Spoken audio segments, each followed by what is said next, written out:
Hey salut! Donc aujourd'hui je vous retrouve pour une nouvelle recette japonaise. Nous allons utiliser la pâte Anko que nous avons faite dans la vidéo précédente.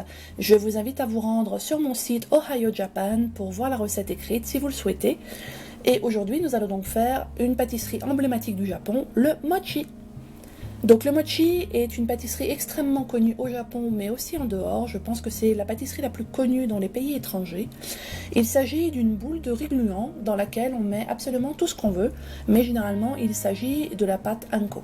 Les Japonais sont très créatifs, ils y mettent absolument tout et n'importe quoi parfois.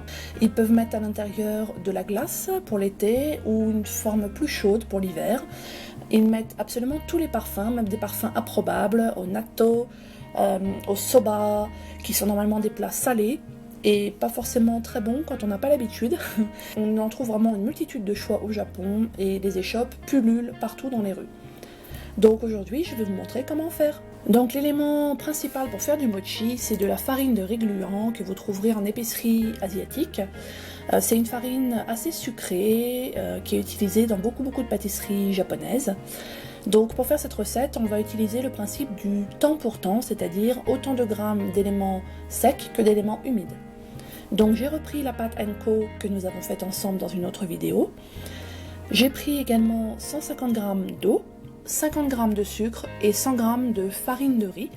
Il me faut aussi de la fécule de maïs et un petit bol qui va au micro-ondes. Je n'en ai pas de plus gros, donc j'ai pas fait une plus grosse quantité, mais si vous respectez les proportions, vous pouvez en faire davantage.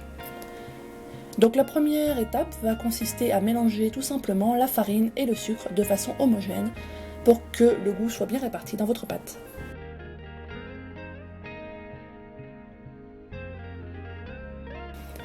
Puis on va ajouter petit à petit l'eau pour éviter de faire des grumeaux.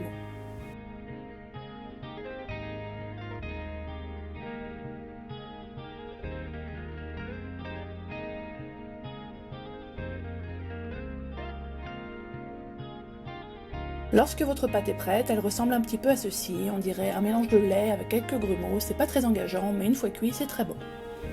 Donc pour le cuire, nous allons utiliser le micro-ondes, on va le mettre à pleine puissance, et moi je l'ai mis 1 minute, mais surveillez en fonction de votre four à micro-ondes si vous ne le connaissez pas bien. Et voilà, donc ça nous donne une texture mochi, assez ferme, donc il faut bien la mélanger pour qu'on puisse la travailler. Faites bien attention parce que cette pâte est aussi dangereuse que du caramel chaud. Elle est très collante et extrêmement chaude. Il y a très souvent des accidents domestiques à cause de la pâte mochi, donc faites bien attention. Donc pour éviter tout accident, on va répandre de la fécule de maïs sur une planche et s'en mettre sur les mains pour permettre d'éviter le contact direct avec la pâte et également nous isoler un peu de la chaleur. Donc on répartit la pâte sur la planche, on la recouvre de fécule de maïs et on va la travailler jusqu'à ce que la température soit plus tolérable et jusqu'à ce que la fécule de maïs ait bien recouvert toute la pâte.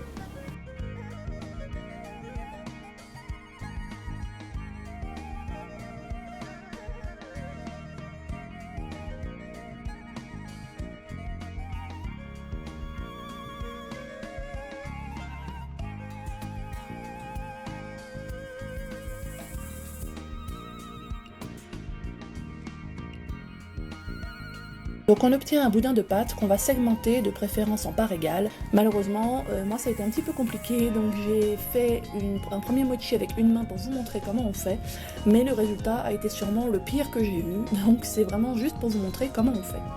Donc dans vos mains normalement, vous allez aplatir un disque de pâte pour pouvoir y mettre dedans une bonne quantité de Anko, n'hésitez pas à être généreux. Et vous allez refermer la pâte sur le Anko en pinçant la pâte fortement.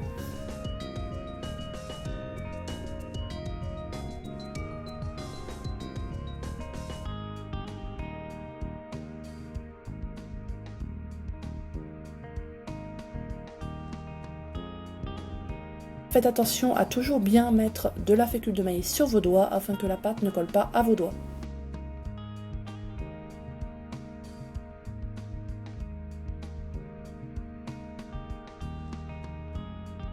Bon, comme je vous l'ai dit, moi j'ai eu beaucoup de mal avec une seule main, mais ce qui compte c'est que le résultat soit là, et celui-ci était aussi bon que les autres.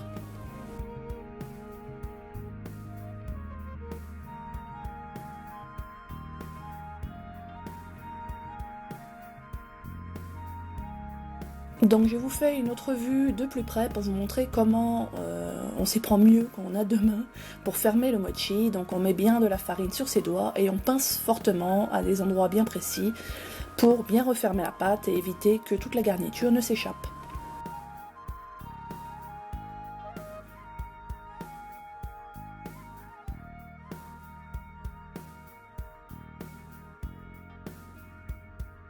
Et voilà, donc moi j'ai pu faire 5 mochi avec la quantité de pâte que j'ai faite. Pensez à bien enlever le surplus de fécule de maïs parce que c'est pas très bon à manger cru. Et voilà, vous avez vos mochi et une fois que vous les ouvrez, vous retrouvez votre garniture et il ne reste plus qu'à déguster. Et voilà, encore une recette facile et rapide, typique du Japon, j'espère que vous apprécierez. N'hésitez pas à me laisser vos impressions dans les commentaires et je vous dis à la prochaine, bye bye!